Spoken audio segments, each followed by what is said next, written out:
It's certainly one that, I think during the regular season, a big point of emphasis when we played against them was getting good hits on him and good screening action where, would free up guys that he was matched up against. Tom Dowd, BrooklynNets.com. Hey, Joe, you talked about how you guys like to, get a rhythm, get a pace, get some early offense, and Milwaukee plays one of the faster paces in the league. Does that kind of define, what the series can be, just, a lot of up and down, back and forth like that?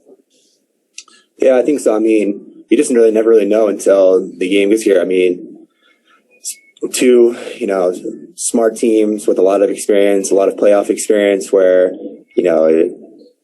we could be talking about being a fast-paced game, and then all of a sudden it could be, slow. It could be slower. You just never know. I mean, it's all, predicated on team's game. Obviously, we both want to play fast. I think we both play our best basketball when we're getting up and down, playing with some pace, and, both teams very effective in transition. But that's definitely going to be a point of emphasis, I think, for both of us. I know for us, it's something that's been talked about, just being able to have them go against a set defense, and not allowing them any sort of easy transition baskets. Ryan Dunleavy with the Post.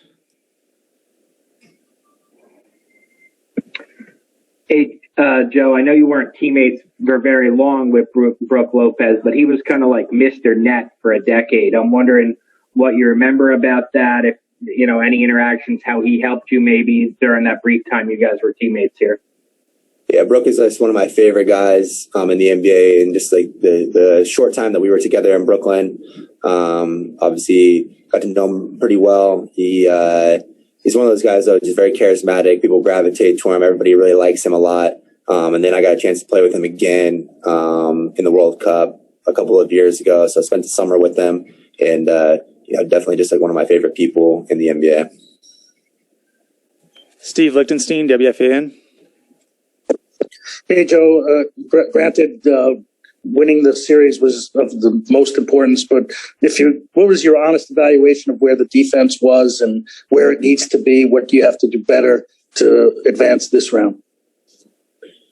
I think we showed flashes of really good defensive spurts. It's just a matter of putting it together for a full game.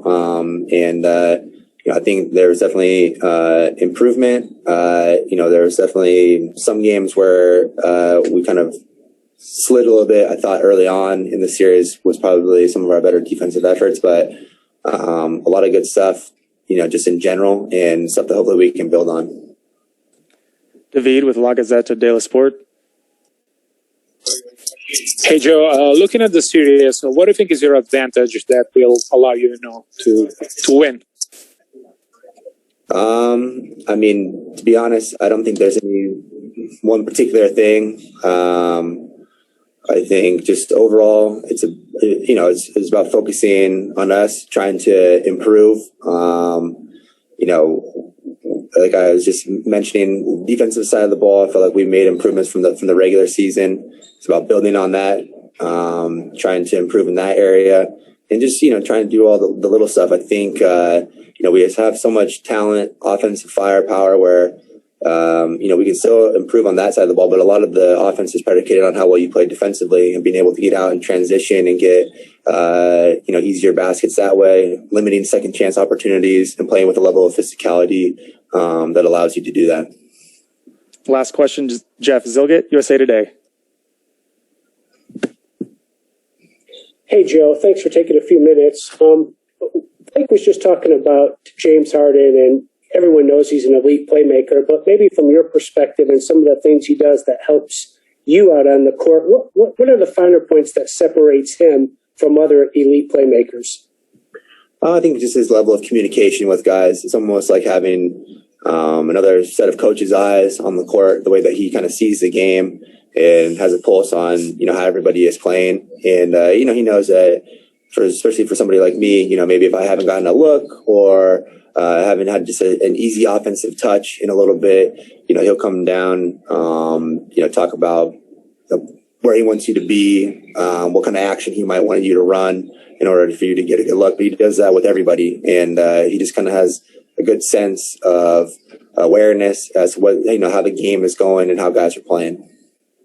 Thanks for your time, Joe. Thank you.